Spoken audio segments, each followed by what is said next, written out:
Micrófono, pues.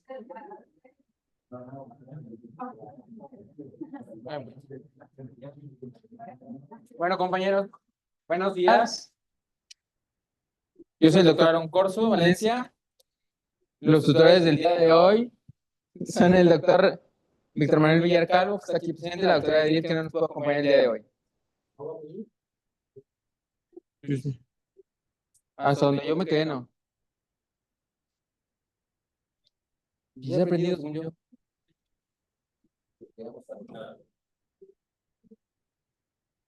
¿Pero qué le pico? ¿El de la compu está prendido? Bájale Ah, el apago volumen. mi micrófono. Ah, ok. El tema que me tocó fue fisiología sensorial. Realmente es un tema muy extenso, es totalmente de neuro, es cómo funcionan, receptores, todo eso, pero lo vamos a hacer más sencillo para oftalmo. Sí, oftalmo. Y bueno, primero hay que empezar con una definición de qué es la fisiología sensorial.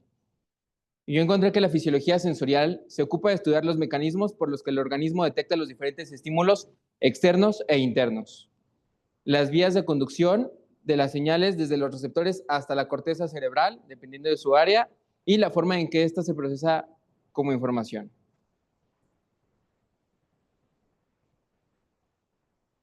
Y bueno, aquí les puse una tablita de cómo tenemos diferentes tipos de estímulos, todos diferentes tipos de energía, el tipo de célula, la localización y la sensación, que son cosas básicas de cada uno de los estímulos y de cada uno de los sentidos que nosotros tenemos. Por ejemplo, fuerza mecánica van a ser mecanorreceptores, que van a estar sobre todo en la piel, en articulaciones, en vísceras, en algunos vasos, que nos van a dar la sensación pues, de tacto, todo lo que es pues, sentir, ¿no? El sentido del tacto. La luz, que es lo que nos corresponde a nosotros, que van a ser fotorreceptores, ya sean conos o bastones, que se van a dar en la retina o es donde van a iniciar su proceso, y pues, la sensación va a ser la visión. El calor, que son termorreceptores, las sustancias, que son quimiorreceptores, y las fuerzas extremas, que son los receptores. Todas estas, pues, no nos interesan ahorita, entonces es nada más para que estén conscientes de las células que tenemos.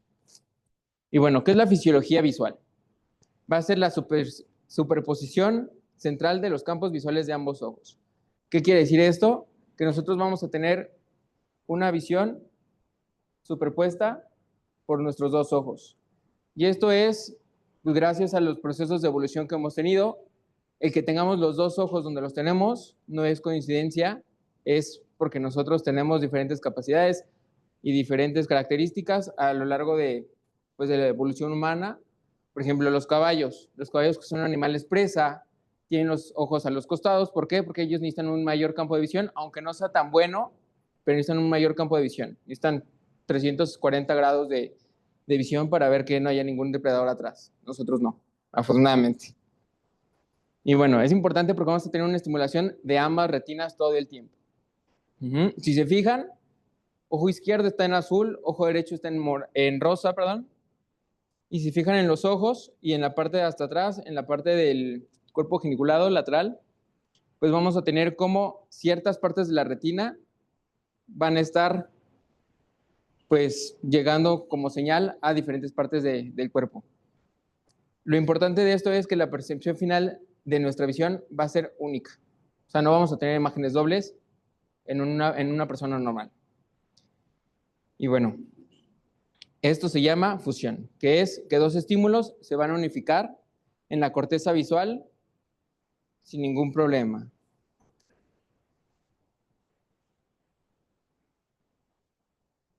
Para esto, todo lo que es la fisiología de la visión se va a pues, resumir en cierto modo en la vía óptica.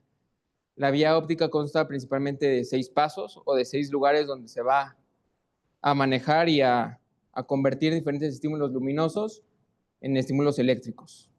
El primero va a ser la retina.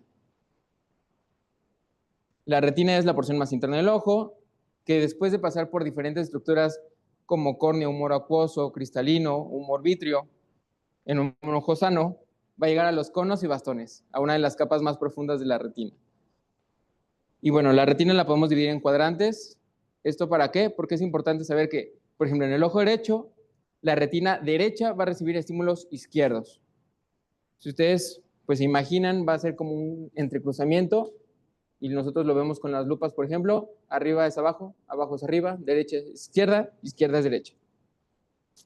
Y bueno, como le dice aquí, es la porción nasal de la retina del ojo izquierdo y la porción temporal de la retina del ojo derecho reciben impulsos visuales del campo visual izquierdo.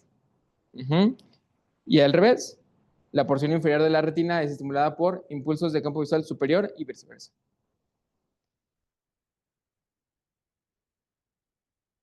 Dentro de la retina, cada una de las capas, no todas son tan importantes para esto, les puse como las más importantes, empezando de interior a exterior, y empezamos con la limitante interna. La limitante interna pues va a ser nuestro límite de la retina, es la capa más, pues, más interna de esta. Va a contener las células de Müller y van a contener, bueno, o van a cubrir la mayor parte de la periferia del cuerpo vítreo. Después vamos a tener la capa de fibras nerviosas, que es una de las más importantes. ¿Por qué? Porque son los axones. Los axones de estas células ganglionares que van a formarnos el nervio óptico principalmente, el disco óptico y las células neurogliales. Nosotros aquí podemos ver en la imagen que aquí empiezan los axones del nervio óptico, en la primera capa. Después de esa, vamos a tener por allá, la capa de células ganglionares. Esta capa de células ganglionares van a ser neuronas de segundo orden, van a formar puente entre los fotorreceptores y el cuerpo geniculado lateral que está ubicado pues, en el tálamo, como les comentaba hace rato, ¿no? Podemos ver células ganglionares que comunican axones con todo lo demás. Como tal, pues en la capa de células ganglionares van a estar estas células ganglionares, sus uniones se van a ir hasta la siguiente capa de la retina, que va a ser la plexiforme interna. En esta capa o en esta membrana plexiforme interna, estos puentes se van a realizar, o estas conexiones se van a realizar por medio de células bipolares o amácrinas. Estas células bipolares y amácrinas pues se encuentran en la capa. Entonces es como célula, después siguen sus uniones, después otro tipo de célula, después siguen sus uniones. Y en la membrana nuclear interna vamos a tener que forman conexiones reguladoras por los fotorreceptores. Vamos a tener la mayor cantidad de células bipolares, amácrinas y horizontales, que van a ser, como un recordatorio, las bipolares son las que van a conectar fotorreceptores con las células ganglionares, como lo podemos ver aquí, son las rositas que se ven aquí. Células amácrinas que van a conectar y las horizontales y amácrinas, que nos van a ayudar a mejorar el contraste visual.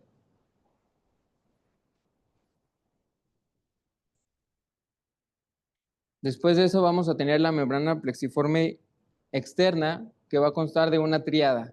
Esta tríada es la que podemos ver aquí. Todo esto, si se fijan, son 3 células.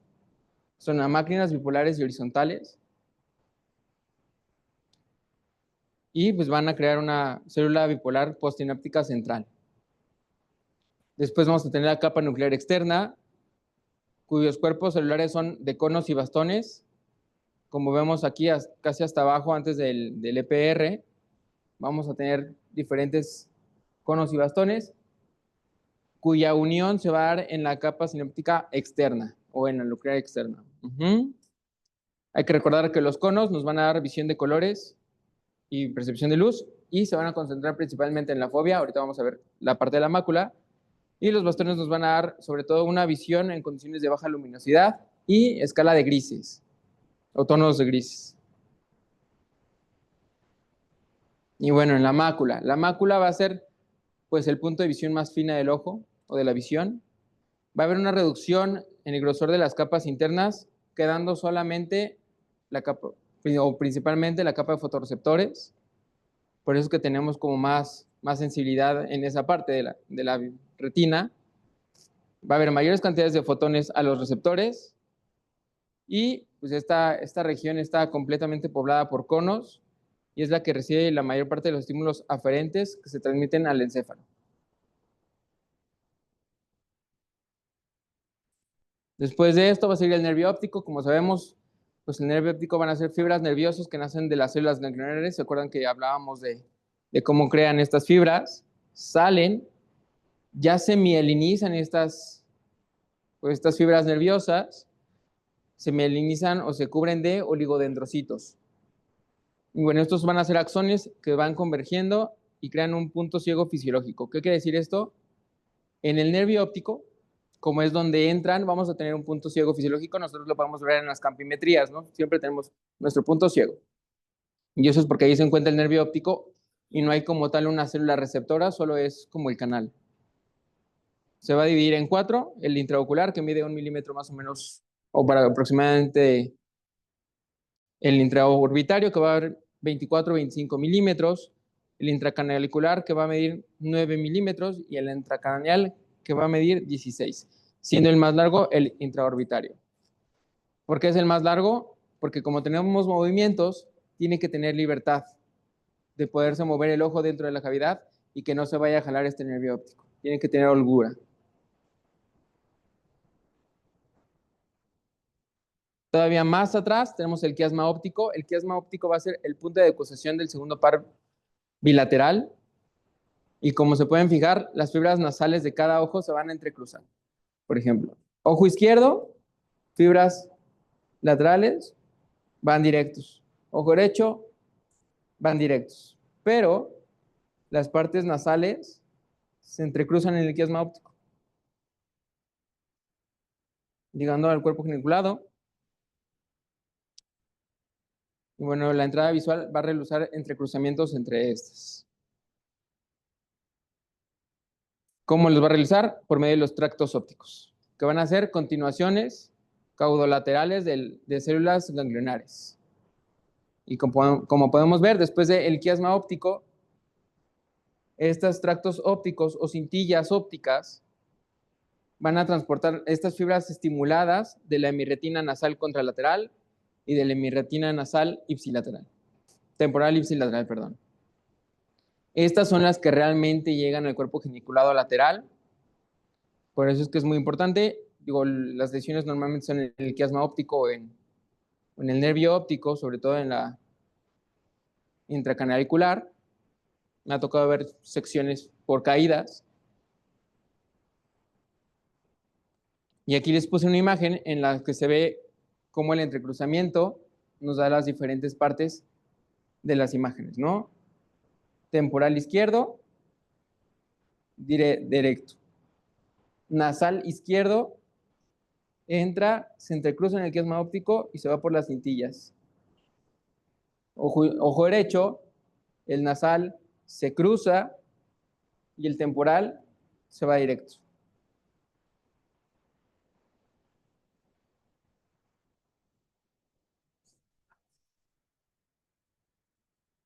Y bueno, el cuerpo geniculado lateral va a ser a donde la mayoría de las fibras de los tractos ópticos hacen sinapsis y se van a originar radiaciones que son las que llegan a la corteza visual primaria, AB1. Esta se va a ubicar en el tálamo, tiene forma de hongo y es la que recibe alrededor del 70% de las fibras dentro de sus 6 capas. Yo no sé por qué, pero las capas se dividen en capa 1 y capa 2, que son células magnocelulares. Y dentro de estas pues, capas, la capa 1 va a ser una retina contralateral, pero en su porción más exterior van a ser ya células parvocelulares. Entonces va a ser una región ventral, una región dorsal. En la región ventral vamos a tener capa 1 y 2. En la región dorsal vamos a tener del 3 al 6. ¿Cómo se unen o cómo hacen equipo, por así decirlo? La capa 1 va a ser equipo con la 4C y 6. De hecho, en la imagen de abajo se los puse separados. ¿Cómo están? Capa 1, 4 y 6. Y en la otra es 2 con 3 y 5. De esta vía parvocelular y magnocelular. ¿Por qué es el 70%? Ahorita les digo a dónde se va el 30%. Y bueno, en la corteza visual. La corteza visual va a ser donde se realice esta asociación, procesamiento visual, que va a ser 55% de la corteza visual. específicamente en el área 17 de Brodmann vamos a tener a donde llegan las señales en general, dentro de la corteza estriada, que va a estar formada por 6 capas. De entre estas 6 capas, la cuarta es la más importante, es a donde llegan la mayor parte de estos estímulos visuales. Y a la 18 y 19 van a ser áreas como más sofisticadas, más especializadas y de un orden superior que nos van a poder dar forma, color y movimiento de este estímulo. Va a ser como un segundo procesamiento de este estímulo luminoso.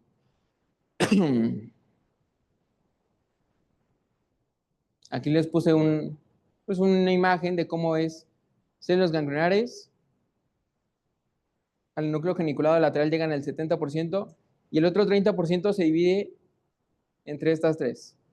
¿Qué nos van a dar estas tres? Van a ser pues, el núcleo pretectal, folículos superiores, y estos tienen que ver más con reflejos motor-motores, reflejos visuomotores. Por ejemplo, el reflejo de la pupila va a ser desde el núcleo pretectal, de donde vamos a tener. Entonces, por ejemplo, llega la luz, el núcleo pretectal recibe ese estímulo, cierra la pupila y listo.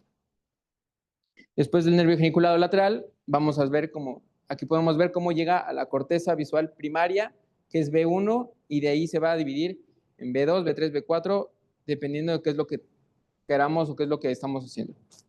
B4 va a ser para el color, B3 van a ser las formas, y B5 van a ser para el movimiento de este, que es lo que hablábamos, zonas 18 y 19 de Brodmann. Y bueno, todo esto nos sirve para llegar a diferentes definiciones de lo que es pues, leyes, correspondencias y todo lo que significa. ¿Qué va a ser la correspondencia retiniana? Pues muy fácil, es el área retinal estimulada de ambos ojos van a compartir la misma dirección, el mismo objetivo, nosotros lo vamos a dividir y entonces mi mácula o mi eje visual va a estar viendo un objeto de mi ojo derecho y mi retina de mi ojo izquierdo va a ver el mismo objeto. Por eso es una correspondencia retiniana. Normalmente en esta correspondencia los puntos por encima, por abajo, derecha e izquierda corresponden a esta correspondencia retiniana, perdón. Y es así como generamos diferentes imágenes en el cerebro. Aquí ya se complica un poquito porque va a ser el neuróptero. El neuróptero, si ustedes se fijan en la imagen, vamos a tener correspondencia retiniana. Es la imagen que teníamos antes del triangulito en el que está el ojo viendo un objeto, el ojo viendo un objeto. ¿Qué va a ser el neuróptero? Va a ser la localización de los puntos en el espacio que van a estimular puntos correspondientes de cada retina. Y esta va a ser una relación geométrica entre estos puntos. Entonces, ¿qué quiere decir? Nosotros vamos a tener un neuróptero o un arco, ya sea longitudinal o empírico. Dentro de este arco, nosotros vamos a tener como una circunferencia o una visión periférica que va a ser donde se unen el punto de fijación y los puntos de correspondencia de cada ojo. Entonces, si nosotros tenemos visión periférica, aquí, todo esto va a ser de un ojo, visión del otro ojo. Y esto que nos va a dar es el círculo de Vieth-Müller.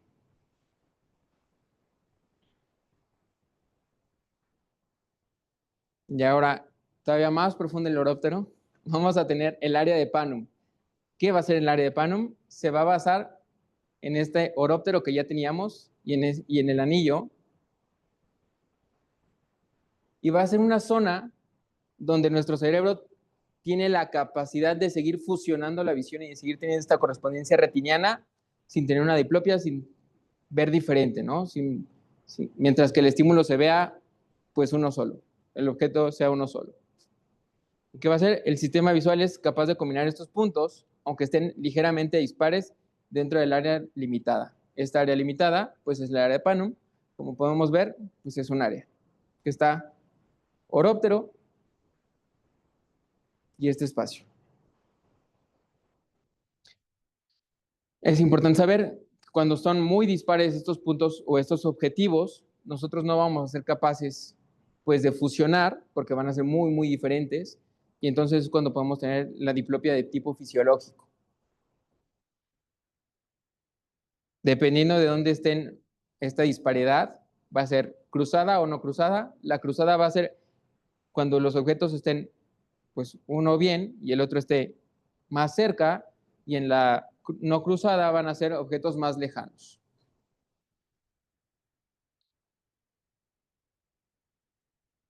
Y bueno, finalmente llegamos a la fusión. ¿Qué va a ser la fusión? Va a ser la unificación a nivel cortical de las dos imágenes de cada ojo de un objeto. Como hablábamos, pues estas dos imágenes para poderse fusionar tienen que ser similares en tamaño y forma principalmente, y vamos a tener dos tipos de fusión. La central, que va a estar producida por las imágenes maculares o las imágenes que recibe la mácula, como comentábamos es el punto de mayor visión, y en este caso la diferencia, como es demasiado específica, tiene que ser mínima. La diferencia entre las dos imágenes de cada objeto tiene que ser mínima para poder realizar esta fusión, a diferencia de la parte periférica. Nosotros en la retina periférica podemos tener una mayor diferencia entre los objetos, entre cada uno de los objetos, porque se va a tolerar más esta disimilitud entre cada uno. Y pues vamos a tener campos receptivos más grandes. Y finalmente llegamos a la estereopsis. ¿Qué es la estereopsis? Pues va a ocurrir cuando la disparidad retiniana horizontal entre los dos ojos va a producir un ordenamiento subjetivo. ¿Qué quiere decir? Que va a producir un ordenamiento en los objetos que están en tercera dimensión. De hecho, creo que algunos de ustedes han hecho este examen. Y bueno, las imágenes no necesariamente tienen que ser binasales o bitemporales. Y es importante saber de por qué nos sirve la estereopsis, porque nos da profundidad. Aunque necesitamos siempre los dos ojos, hay pacientes que solo tienen un ojo, monoculares, que pueden tener percepción de la profundidad aún con un solo ojo y que no tengan o que tengan estereopsis a pesar de esto. Gracias.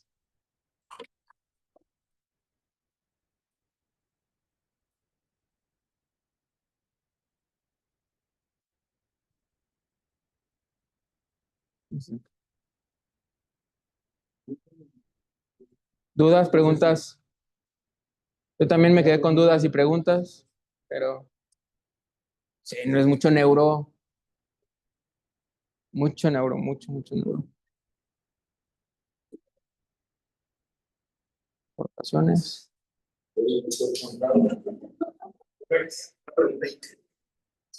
Una pregunta.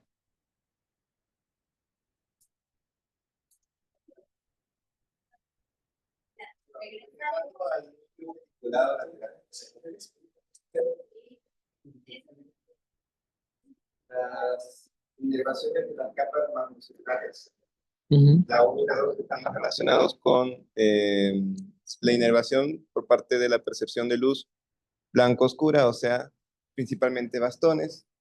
Y en el caso de las capas de las parvocelulares, la 3, 4, 5 y 6, se relacionan más con conos. Solamente por ese detalle, porque es importante de mencionar, porque justamente como los conos dan una visión más fina, es una visión a colores, se necesitan de una mayor cantidad de receptores para poder tratar de procesar esa información, y es por eso que son en sí anatómicamente más capas brindadas específicamente para esa función. Solamente para agregar nada. Gracias.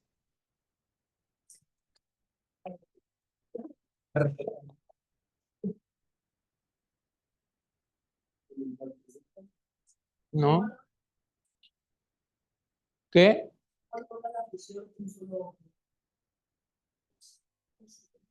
Por eso, pero es que dijo que había pacientes Que generan estereopsis.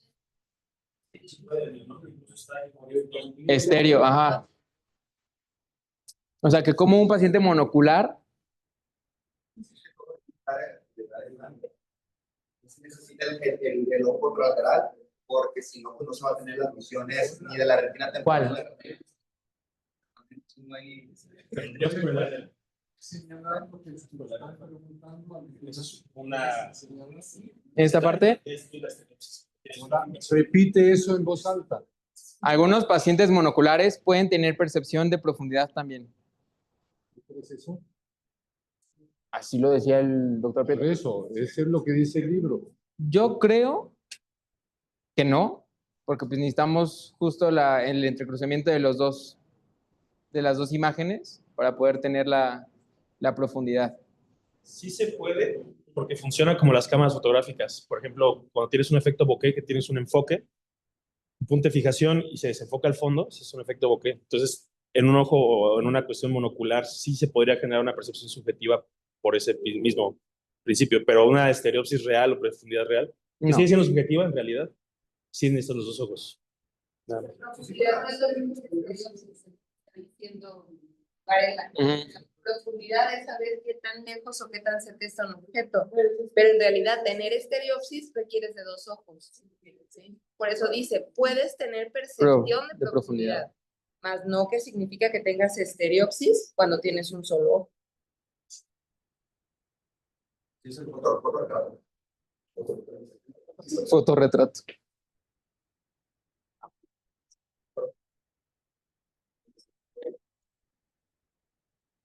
Adelante, sí. Ya. Bueno, pues pues yo quiero felicitar al doctor Aarón porque pues anteriormente tuvimos un receso después del doctor Conrado que no nos dieron las diapositivas, no nos dieron el trabajo. Entonces, queremos volvernos incas, ¿no? Digo, si se puede. Está muy lejos de alcanzar el Machu Picchu, ¿verdad? Está muy alto. Está muy alto. Entonces, deseamos, ¿no?, que siga mejorando esto porque el doctor nos hizo una exposición a las 6 de la mañana con 16 minutos y nos gustaría que nos pasaran las diapositivas pues la próxima vez por lo pronto a las 6:15 porque a las 6:16 ya no nos da tiempo de revisar. Entonces, ¿sí nos mandó Sí. la plática a las 6:16 o a Sí, qué? me acordé cuando vi su mensaje. ¿Sí? Que se lo tenía que mandar. Bueno, no sé quién tenga la plática próxima. El lunes expone Dani. ¿Dani? Ambliopía. Ya mejorar el récord olímpico y nos- ¿Sí? Hoy mismo que se la mande. ¿Sí? 6 días antes. Entonces, lo que yo quiero decir es que el ejemplo arrastra el con algún semana. Nosotros trabajamos 20 horas al día. ¿Cuántas horas de esas 20 horas les damos a ustedes? Las 20. Usted nos da 21 horas. Y el doctor nos da. Yo salgo de mi casa a las 6:30, nos dio ¿cuántos minutos de las 6:16? Nos dio 4 minutos, porque no tuve tiempo porque me había revisado. Es un tema muy importante, es una plática muy importante, es una plática muy difícil, como platicábamos ayer, de presentar esto, y es importante que nosotros dominemos esto, por ejemplo, de saber que lo que vimos ahorita es como las parejas. No sé si alguno de ustedes tiene pareja o no. ¿Ustedes, los que tienen pareja, sienten mariposas en la panza o nada pues dulces? Ya. Ya no. Piensan que todos son como José José, que el amor apaga. No. Tiempo, El amor Doc. Eso es un acaba, tema el amor delicado. acaba. El doctor Varela Eso es un tema delicado. es un tema de... Lo que queremos decir es que nosotros todos los días estudiamos la agudeza visual. ¿Sí? Todos sabemos que hay que revisar el ojo derecho y que llegue a un 20/20. Y el ojo izquierdo que llegue a 20/20. Pero esto es como Franco de Vita, ¿sí? No basta. No basta. Entonces, nosotros tenemos que ver 20/20 con el ojo derecho y 20/20 con el izquierdo y no nos debemos de considerar como que ya llegamos a lo óptimo. Lo óptimo es la estereopsis. Pero la estereopsis es que con un ojo veamos bien y otro veamos bien y con los dos veamos una visión única. Eso se llama fusión. Que tengamos la fusión, pero en el área de Pano, que tengamos un área amplia en donde nosotros podamos tener las mariposas de en la panza ahí. Perdón. ¿Sí? Estoy de acuerdo. Que nosotros tengamos una sensación de tercera dimensión óptima, que es visión binocular única normal. Podemos tener agudeza visual, pero no es agudeza. Un 20-200 es agudeza visual, pero no es 20-200 lo óptimo. Lo óptimo es 20-20. A mí me hubiera gustado que se presentara lo que es óptimo de estereopsis, que son 20 segundos de arco. Así como hay un 20-20 de visión, tenemos que ver 20-20 de mariposas en la panza. Las parejas que estén aquí, que no tengan 20-20 de mariposas en la panza, pueden tener riesgo de que no tengan, como dicen, hincados hasta que la muerte los separe. ¿Sí? O sea, nosotros debemos de tener una visión binocular óptima, y eso es una visión binocular única normal con una estereopsis que se mide. ¿Cómo se mide? Pásamela. Explícale ahí. Bueno, pues tenemos esta, nos vamos a poner unos lentes que son especiales para esta prueba. ¿Cuántos ven eso todos los días? Nadie. Todo mundo revisa Nadie hacemos- 20-20. Todo el mundo revisa el... Tiene que ser una foto. Ajá. A Eso es trampa. ¿Me puedes revisar eso, por favor? Los circulitos. Pues van a ser, en este caso son 9 círculos, y dependiendo de cuántos veamos o en cuál nos quedemos, que van a ser, pues uno va a ser, con la estereopsis vamos a ver uno más como resaltado, por así decirlo. Y entonces, si lo vemos resaltado, vamos a tener los diferentes segundos de arco. Va a ir de 200, porque estamos en 200, 400, hasta 20 segundos de arco, dependiendo de qué tantos veamos. Y pues va a ir disminuyendo esta diferencia en el círculo. ¿Quiénes de ustedes que están pasando ahorita por oftalmología, cuántos hicieron esa prueba y cuántos tienen una visión binocular? Ya se pone Yo tengo 20 segundos de arco. ¿Cuánto? 20. Bien. ¿Yo? ¿Los demás? No sé. Dani tenía igual 20, ¿no? 20, 40. Entonces, 40 o sea, ¿tienes la visión? ¿Tienes el Su visión. equivalente a un 20-20 o no? No. Entonces no te puedes casar. No, con un 20-40 solamente te puedes casar con un 20-20 que en visión binocular, ¿cuánto es? 20 grados de arco. 20 segundos. Segundo, perdón. 20 años. 20 segundos segundos de arco. Entonces, ese es el final, ese es el objetivo, eso es lo que debemos de tener todos, no solamente un 20-20 de visión en un ojo derecho y un ojo izquierdo, sino que todo lo hagamos en el área de Pano. Por enséñame donde dice diplopia. Tengo una duda. Sí. ¿Y cómo complementaría con los puntos de Worth? De Worth. Permítanme, bajen la luz para que se vea mejor esto. Entonces, enséñanos donde dice la palabra visión doble. ¿Sí?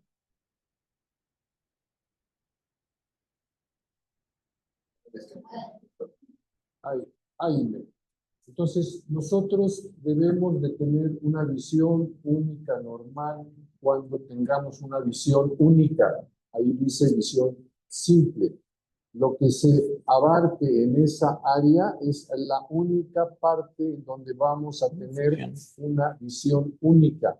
Una visión única que fuera de esa área ya se ve doble. Eso importa en el estrabismo, porque si nosotros nos salimos de esa área, vamos a tener una visión doble y no es solo corregir el estrabismo en la parte motora, sino no nada más estrabismo, corregirlo en la visión única, sino en la profundidad de la visión, que no tengamos un problema de visión doble, que eso es muy difícil de resolverlo. Cualquiera te puede hacer un retroimplante de un músculo o un acortamiento de un músculo o una cirugía de estrabismo motora, pero esto, si nosotros nos salimos del área de Panum, vean lo que es el área de Panum, ya sea para arriba o para abajo, nosotros podemos tener visión doble y eso es otro boleto, ¿sí?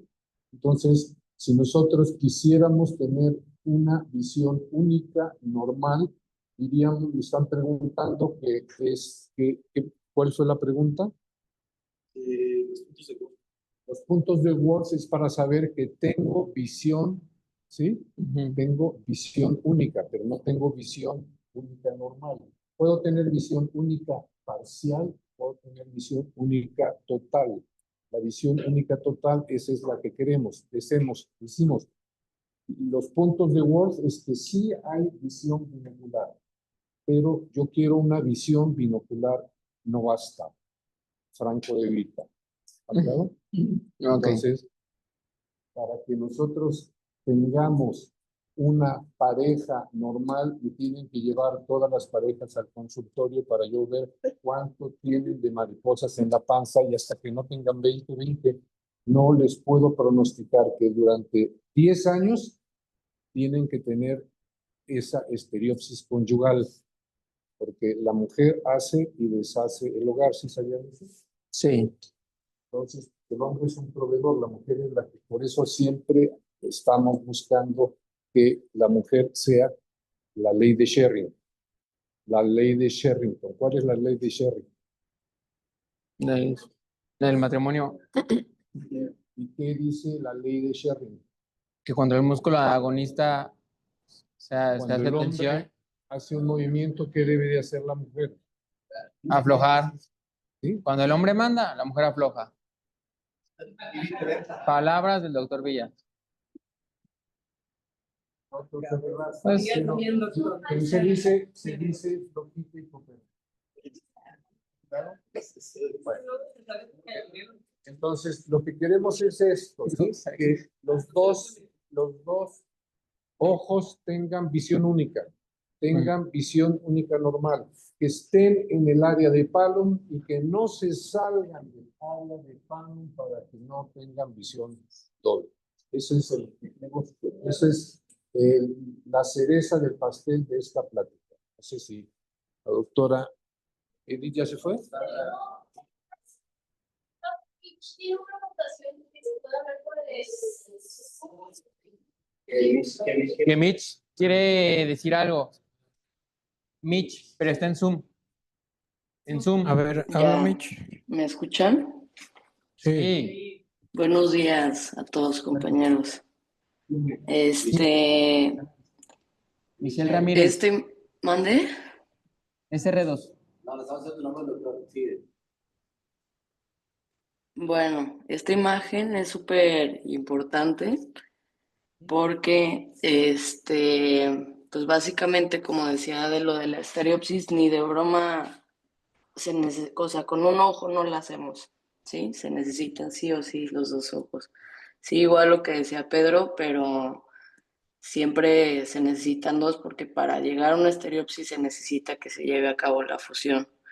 Entonces aquí, por ejemplo, porque esto nos va a ayudar a tener como la percepción de la distancia y de la profundidad. Y el oróptero también es bien importante, porque es esa línea que se ve ahí como imaginaria, que va a hacer que llegue ahí como la fusión, en donde está el punto A, y aunque estén en diferente lugar en el espacio, o sea, 3D, como quien dice, no va a causar ninguna diplopia.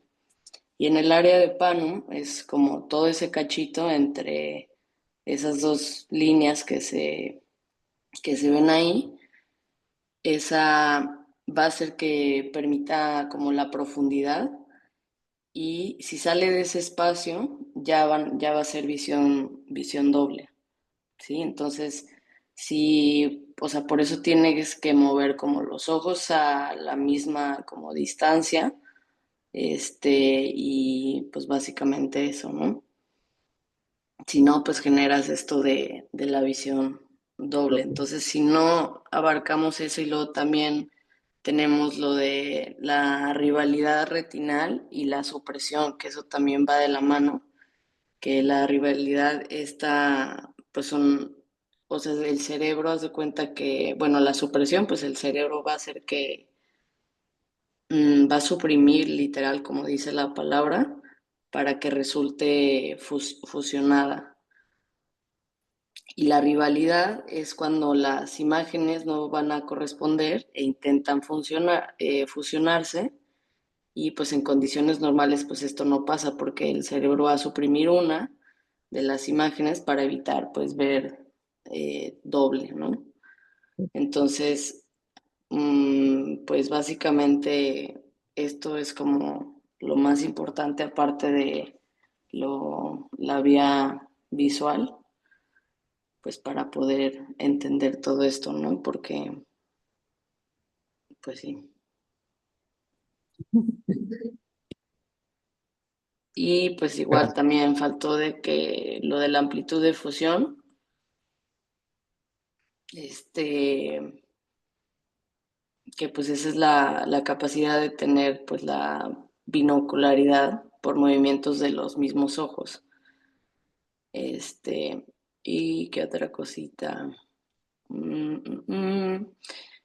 Pues como el desarrollo, digo, si estamos en pediatría, cómo sería como desde el recién nacido hasta más o menos como los 2 años, que tiene que ver con los movimientos oculares, ¿no? Entonces, pues obviamente si ya es alguien de mucho menor edad, pues no van a llegar a tener fusión.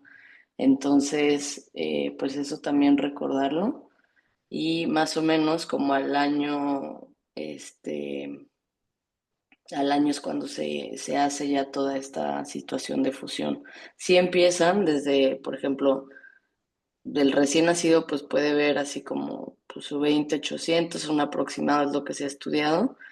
El reflejo con los ojos de muñeca, esas va a aparecer, desaparecen de la segunda semana de nacidos.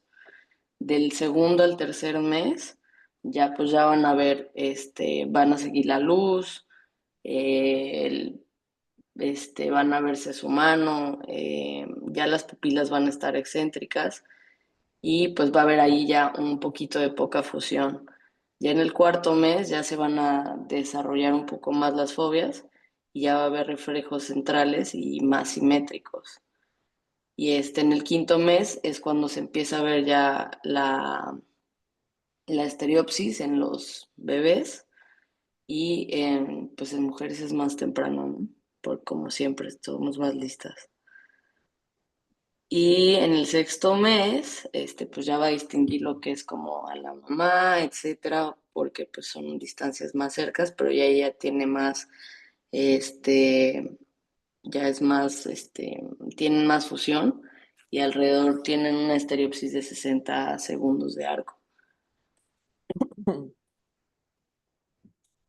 Y pues bueno, también ver de lo de la diplopia y confusión de imágenes, y como la cabeza compensadora también, cuando vemos que mueven los ojos, o es para pues tratar de hacer esa fusión, ¿no? Entonces, pues solamente eso.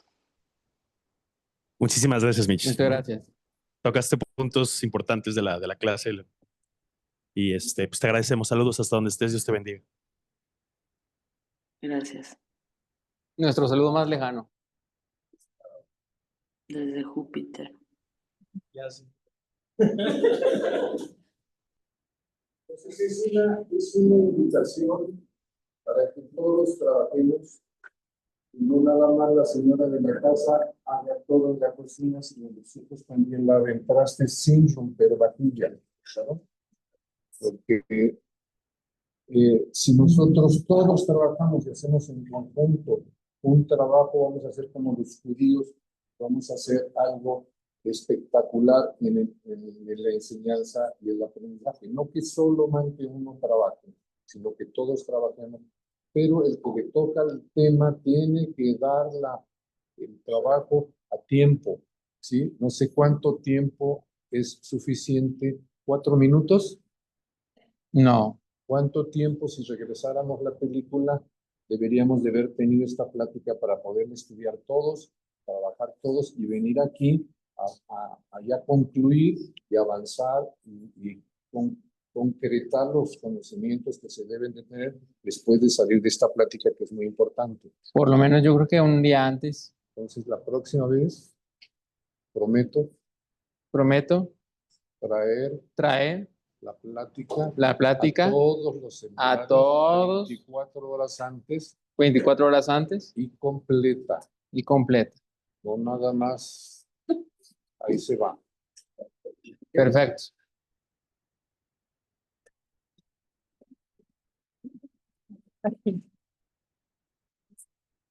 Doctor Gerardo, no estudió, doctor. A sus órdenes.